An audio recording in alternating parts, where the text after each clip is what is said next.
Hello, welcome back to another video. Today's video is going to be a bit different. I hired an electric scooter for 5 days, drove it around at 23 miles per hour, and here's my review of why you should and shouldn't get it. Let's get right into it. Okay, so let's talk about speed on the scooter. The average speed is 17 miles per hour, but it feels way faster when you're actually on the scooter. So I highly recommend it if you need to get places fast. Range. I was going into towns and stuff on this thing and just like not running out of battery barely. So the battery on this thing is absolutely amazing, and you can go about 18 miles before the battery actually dies.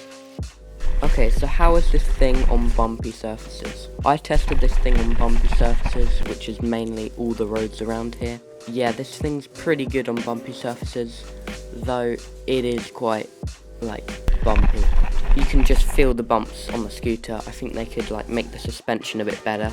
Pretty okay on bumpy surfaces. The ES4 is amazing at going uphill. You basically don't have to do anything. You literally hold a button and you go up a hill really fast. Downhill. Downhill, this thing is pretty fast, but you can feel it like resisting a bit. It's kind of weird, but it makes sense. Overall, I recommend this thing highly.